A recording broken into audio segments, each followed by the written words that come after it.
रामपुर नामक गांव में गुड्डू नाम का एक गरीब लकड़हारा रहा करता था। पूरे गांव में घर घर लकड़ियां पहुंचाया करता था और उसी से जो भी पैसे मिलते अपनी बीमार माँ और अपना गुजर बसर किया करता था।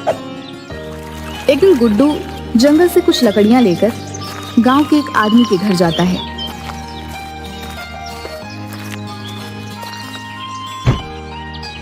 अरे कहाँ है रामू भैया? ये देखिए, ले आया मैं आपके लिए लकड़ियां। जरा बाहर तो आइए। अरे ओ भैया। अच्छा ठीक है गुड्डू, रख दो ये लकड़ियां। अच्छा किया भाई, तुम जंगल से लकड़ियां लेकर आते हो तो थोड़ा काम आसान हो जाता है, वरना कौन दूर जंगल में लकड़ियां लेने जाए भैया।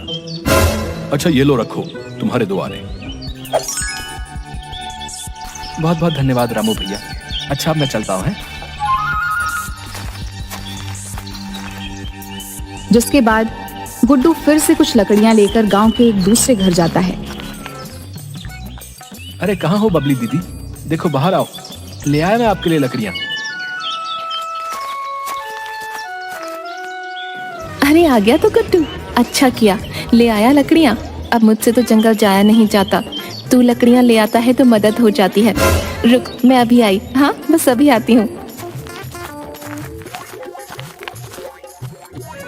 कितने चावल दूं? ऐसा करती हूँ कि इतना ही दे देती हूँ। हाँ थोड़ा कर लेती हूँ।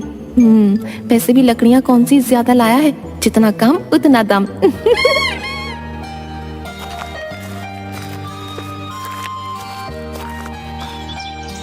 अच्छा ये ले तेरी मेहनत का फल। मेरे पास पैसे तो नहीं है जो तुझे दे पाऊँ, तो ये चावल की पोटली ही रख ले। हाँ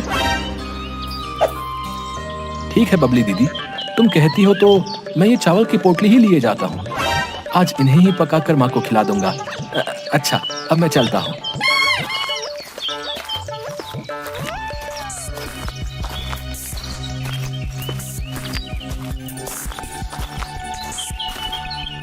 अरे आ गया बेटा, कब से तेरी राह देख रही थी। बहुत जोरों की भूख लगी है, अब और नहीं सहा जाता बेटा।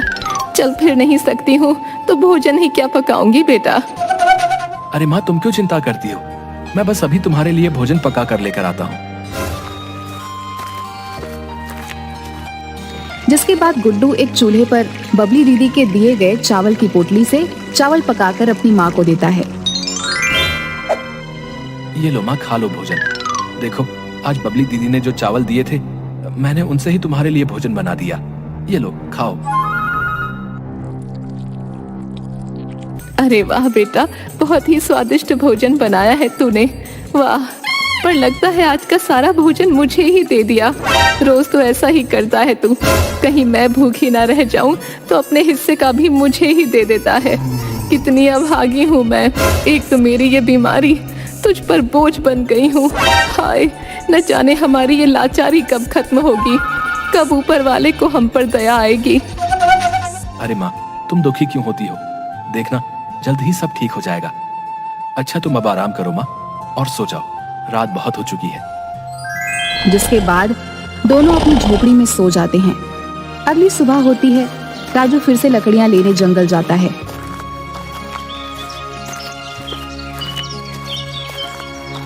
और जब थका हारा अपनी झोपड़ी में आता है तो देखता है कि उसकी माँ जोर जोर से चिल्ला रही होती है और गांव के कुछ लोग उसके पास खड़े होते हैं।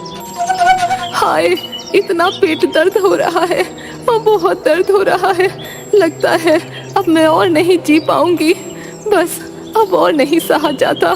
हाय, न जाने क्या भाग्य पाया है मुझ अभागी ने भी। बेचारी निर्मला काकी अपनी बीमारी के कारण बहुत दुख सहती है, न जाने कब ऊपर वाला इसकी सुनेगा। अरे माँ तुम दुखी मत हो, मैं बस अभी वैद्य जी से तुम्हारे लिए दवा लेकर आता हूँ, फिर तुम जल्दी ठीक हो जाओगी। हाँ बस अभी आया। तभी बहुत तेज बारिश होने लगती है और गुड्डू भीगता हुआ वैद्य के घर जाता है और वैद्य के घर का दरवाजा खटखटाने लगता है। वैद्य जी दरवाजा खोलिए, क्या कोई है इस घर में? दरवाजा खोलिए।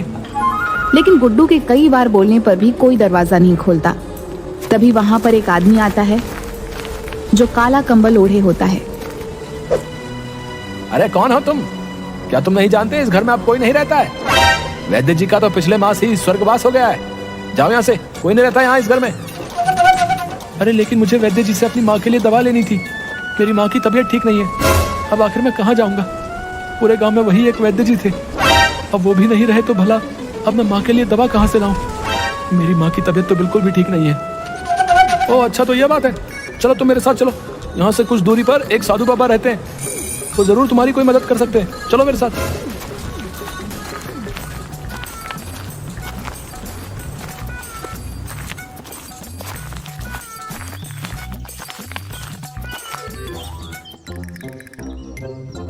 अच्छा, तो तुम आ गए।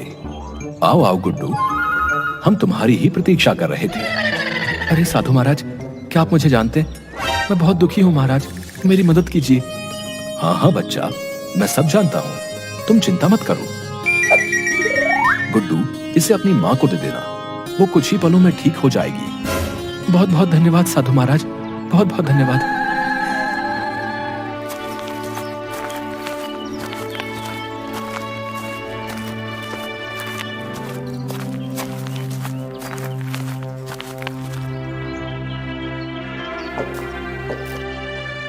गुड्डू की माँ बिल्कुल ठीक हो जाती है। अरे वाह माँ, तुम बिल्कुल ठीक हो गई। वाकई साधु बाबा की दी हुई जड़ी बूटी ने अपना काम कर दिया माँ। हाँ बेटा, ये देख, अब मैं बिल्कुल ठीक हो गई हूँ। अब तो मेरा पेट भी दर्द नहीं कर रहा है। हाँ, और ये क्या, अब तो मैं चल फिर भी सकती हूँ। वाह वाह, वाकई तेरी मुझे ये दी गई जड़ी बूटी तो चमत्कारी है बेटा, चमत्कारी। हाँ हाँ माँ, तुम सही कहती हो। साधु बाबा कोई साधारण नहीं बल्कि बहुत ही शक्तिशाली बाबा है। मैं फिर से उनके पास उनका धन्यवाद करने अवश्य ही जाऊंगा। उनकी दी गई जड़ी बूटी से तुम ठीक हो गई माँ। अगली सुबह गुड्डू फिर से साधु के पास जाता है, जहाँ साधु अपनी ध्यान मुद्रा में बैठा होता है। साधु बाबा, आंखें खोलिए साधु बाबा। सच में बाबा, आपकी दी गई जड़ी बूटी कमाल कर गई। मेरी माँ ठीक हो गई बाबा, आपका बहुत बहुत धन्यवाद। साधु बाबा जोर जोर से हंसने लगता है। ये तो होना ही था। हमारी दी कोई भी चीज अपना असर ना करे, ये हो नहीं सकता। अपनी कई वर्षों की तपस्या से हमने परम ज्ञान प्राप्त किया है, लेकिन इसके बावजूद भी कई दिनों से हम बहुत दुखी हैं। ये आप क्या बोल रहे हैं बाबा? आप और दुखी? आखिर क्यों? क्या बात है जो आपको दुखी कर रही है? बताओ मुझे। अपनी आराधना समाप्त करने के बाद मैं यहाँ से थोड़ी दूर अपनी झोपड़ी में रहता हूँ, जिसमें मैं जाकर विश्राम करता हूँ।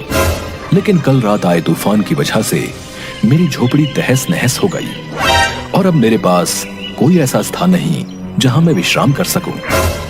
इस जंगल में आधी रात को जंगली जानवर आया करते हैं। मुझे भय है यहाँ इस स्थान पर अकेला देखकर वो मुझे अपना भोजन न बना लें। अरे अच्छा, तो ये बात है। आप चिंता मत कीजिए, मैं एक लकड़हारा हूँ। आपकी समस्या का उपाय है मेरे पास। चलिए, आप मुझे अपनी टूटी हुई झोपड़ी के पास ले चलिए।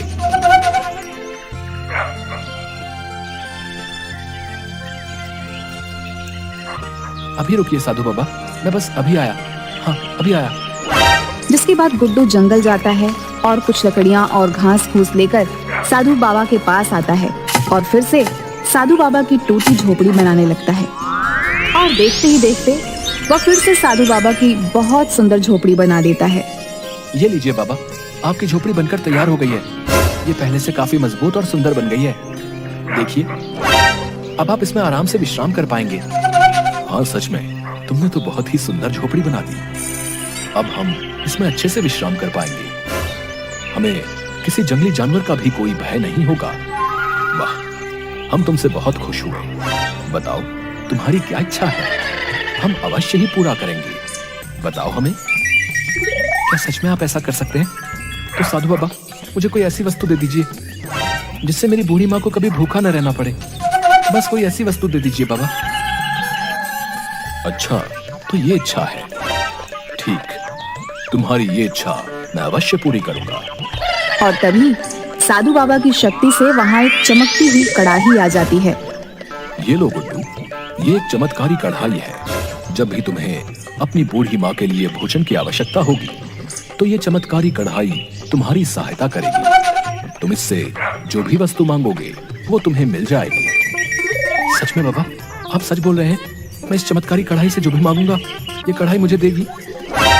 हाँ बेटा, तुम जो भी मांगोगे वही देगी, लेकिन याद रखना, जरूरत से ज्यादा लालच सदैव ही विनाश की ओर ले जाता है। अत्यधिक लालच का फल हमेशा ही बुरा होता है। बेटा, बाकी सब तो माया है, माया।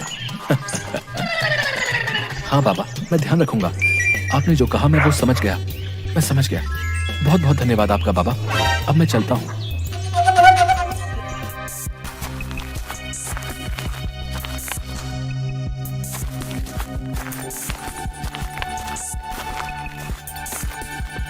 तभी उसकी बूढ़ी माँ कहती है, अरे आ गया तू बेटा, कब से तेरी राह देख रही थी।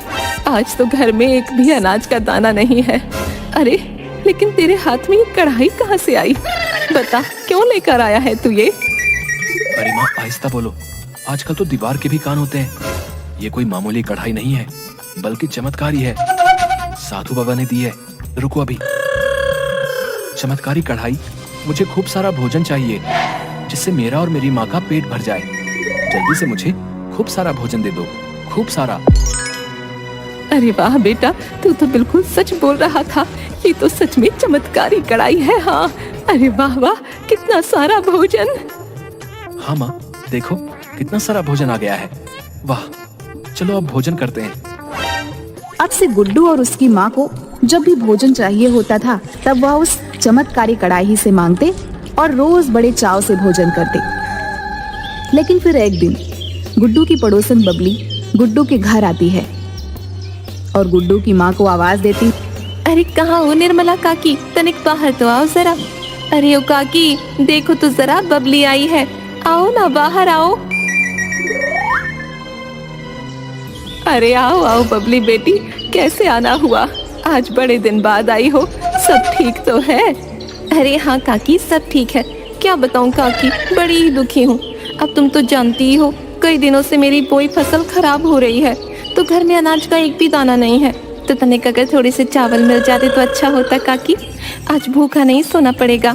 बबली की ऐसी बातें सुनकर गुड्डू की माँ को बबली पर दया आ जाती है। अच्छा अच्छा ठीक है, तुम यहीं रुको, मैं अभी तुम्हारे लिए चावल लेकर आती हूँ। अरे ओ चमत्कारी कढ़ाई, मुझे खूब सारे चावल चाहिए। अरे बाबा, ये क्या, इतने सारे चावल, वो भी इस मामूली सी कढ़ाई से? तैयार है तैयार। वाह वाह, अब तो मुझे एक कढ़ाई चाहिए। हाँ, कितना अच्छा होगा अगर ये चमत्कारी कढ़ाई मेरे पास आ जाएगी। इससे अपनी हर इच्छा पूरी करूंगी। हाँ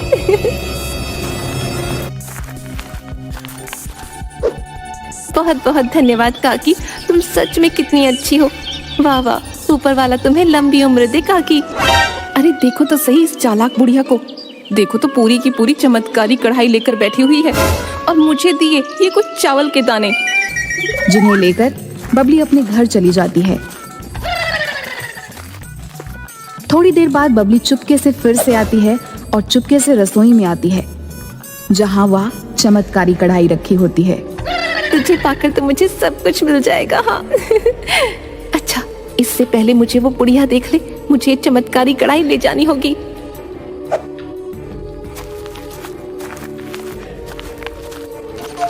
हाँ, अब आएगा मजा। अब मैं इस चमत्कारी कढ़ाई से अपनी हर इच्छा पूरी करूंगी। हाँ लेकिन अभी तो मुझे बहुत जोरों की भूख लगी है। हाँ अरे अरे वो चमत्कारी कढ़ाई, मुझे खूब सारा मजेदार और स्वादिष्ट भोजन चाहिए। हाँ खूब सारा।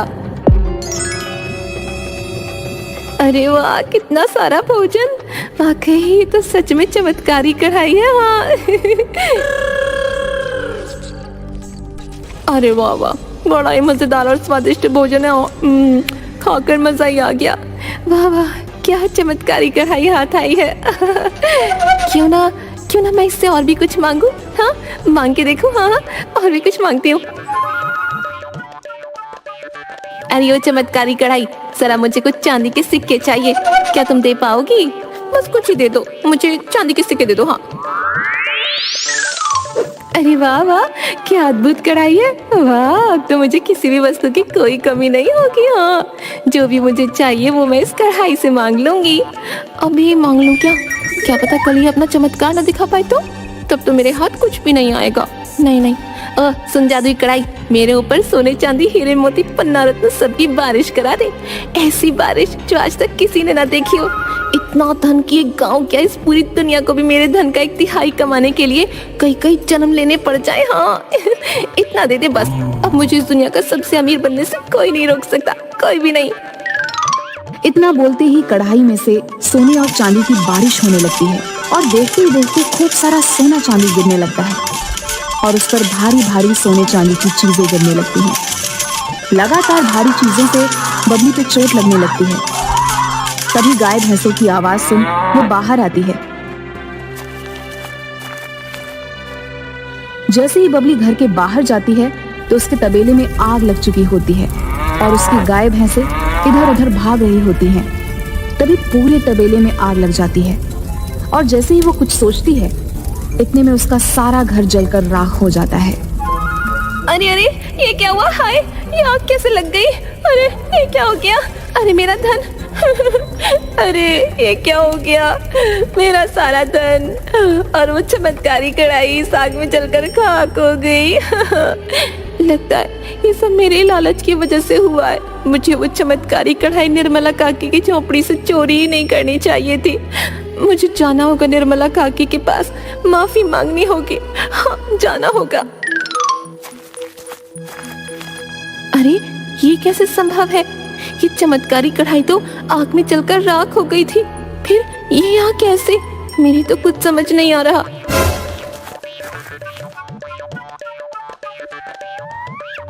अरे ये चमत्कारी कढ़ाई तो मैं चुरा कर अपने साथ ले गई थी, जिसके बाद ही मेरे साथ ये सब कुछ हुआ।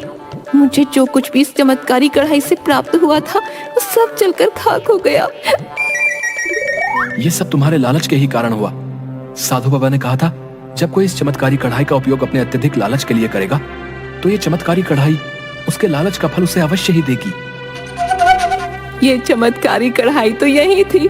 ये तो मेरी इस झोपड़ी से कभी बाहर गई ही नहीं। बबली बेटी, जिस चमत्कारी कढ़ाई को तुम चुरा कर ले गई थी वो तो इसकी परछाई थी जिसने तुम्हारे लालच का फल तुम्हें दिया। हाँ काकी, अब मैं समझ गई हूँ। मनुष्य को उसके अत्यधिक लालच का फल अवश्य मिलता है। मुझे लालच नहीं करना चाहिए था। मेरे लालच के कारण ही मेरी ये दशा हो गई।